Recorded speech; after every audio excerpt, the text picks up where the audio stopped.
انتظار د افسانې نوم دی، لیکوال دی روزي خان ناز. ستاسو پام او ستاسو توجه ورته غواړم. خو دې خبر چې نن د کلیوالې شپې دا کیفیت ولې څه بل چل محسوسېده، یا خو کېدای شي چې د ننني بدلون د احساس بس هم زمان کاکا ته کېدو، ځکه چې نن د هغه په ذهن کې یوې داسې خوشحالۍ غځونې کولې چې زمان کاکا د خپل کلي یو زمیندار سړی و.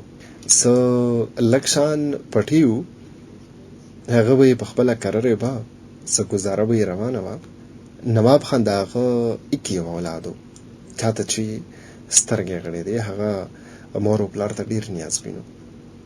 نواب خان په خپله هم ډېر ښه خویه او خواریکه خلک و. د خپل ډېر محنت له کبله به په هر جماعت کې په ډېرو نمبرو پاسېدو، کامیابېدو. هسې هم د هرې مور په زړه کې د خپلو بچو دپاره ډېر ارمانونه وي، او بیا د څانګې ترور خو نواب خان بس همدغه ایکي یو زوی و. هغې به اکثر د نواب خان پلار سره په دې هکله خبرې اترې کولې چې زما زوی به سبق ووایي، بیا به که خیر وي نو نوکر شي، ښایسته ناوی به ورله په سره ډولۍ کې راولو چې زمونږ کور پرې ښایسته ښکاري. هغې به خدای خبر نه نور څه ویل چې زمان کاکا ورته ووایي چې په بچي مې ډېر په خوارۍ زارۍ سبق وایم، او چې کله که خیر وي سرکاري نوکر شي نو زما به هم د دې کارونو نه لږ سان اوږیز پکې شي، او زما د وجود دا زړه هډونه به لږ دمه شي. وخت تېرېدو، اخر هغه ورځ هم راغله چې نواب خان خپل تعلیم مکمل کو او بیا د نوکرۍ په لټون پسې ولګېدو. ځای په ځای به یې انټروګانې ورکولې. نن چې سحر د شپې زلفې پرې کول شروع کړل، بانګ وشو، زمان کاکا پاڅېدو، څانګې ته یې اواز وکړو چې پاسه مونځ وکړه، او نواب خان هم پاسه وه او جومات ته روان شو. څانګې ترور مونځ وکړو، چایو دپاره یې اوبه په لوښي کې په انغري کېښودې. زمان کاکا چې د مانځه نه پس کور ته راغی، نو څانګې ترور ورته وویل چې د نواب خان پلاره ته نن ډېر زیات خوشحاله ښکاري، بېګا د جوړې خوب کې خزانه موندلې ده. زمان کاکا وخندل، په کیره یې لاس راښ کړ، وی تا ته څه پته ده چې زه نن ولې دومره خوشحاله یم؟ ما خو د دې ورځې د راتګ دپاره سوالونه کول، ما خو دا اوږد انتظار بس همدې ورځې دپاره. څانګې ترور ورته وویل چې سړیه صفا خبره ولې نه کوې؟ زه دې په جوور فکر کې واچولم، ما سره دې شک پیدا کړو.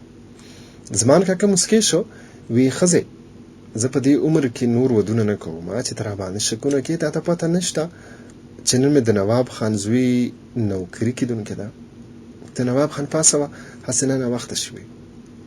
څانګه ترور بیا نواب خان پسې کوټې ته ورغله، وی پاسه بچیه ناوخته شو. نواب خان پاڅېده، د مانځه نه چې فارغ شو نو د پلار خواله راغی.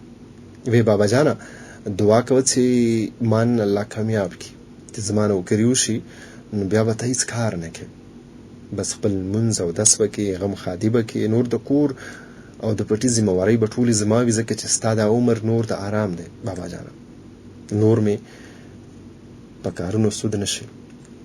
زمان کاکا ورته وی بچیه زه خو ستا دپاره هر وخت د خدای پاک نه دعا کوم، هر وخت د خدای په لوی در کې لاس په دعا یم، او مور به دې هم هره ورځ نفلونه او ختمونه کول، خو ته زر چای وڅښه هسې نه چې ناوخته نه شي.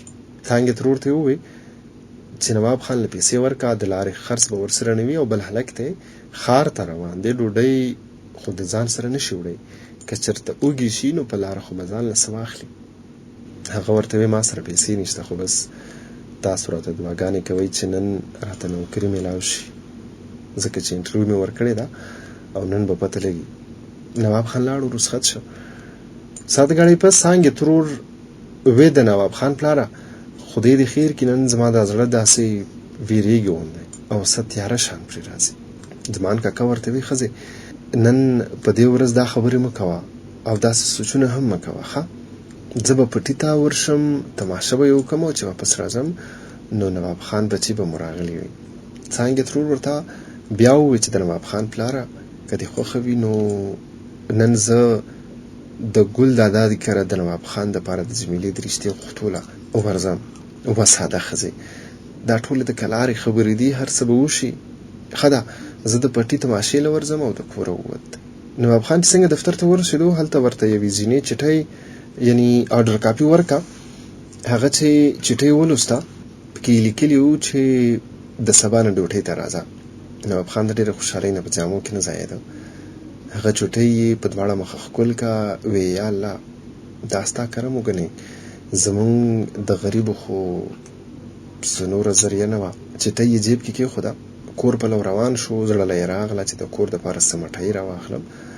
خپل خپلوان، څم ګاونډ او یاران دوستان خو به مبارکۍ له راځي. د مټیانو یو دوکان ته ورننوتو، نو مټۍ یې راواخیسته. د دغه ګڼې ګوڼې د مارکېټ نه چې څه وخت بهر راووتو، نو دلته ناڅاپه یو درز شو. تورتم شو، تش لوګي وو، لکه چې د شین اسمان تندر را پرېوتي وي. ډېر خلک مړه او بلا زخمیان وو. نواب خان هم د یو فوټپات په غاړه پروت و. په لاس کې د مټیانو خالي تیلی یعنې شاپر ښکارېده. خلک یې خواته ورغلل، په هغه کیسه نه وه. چا ورله څادر په مخ واچوه. چاته دا پته نه وه چې دا څوک و، د چا د زړه ټوکړه وه، دا د چا د سترګو تور و. او چاته د کور ته د واپس تلو او د نوکرۍ د دننۍ چټۍ ته څومره کلونه اوږد انتظار کړی و.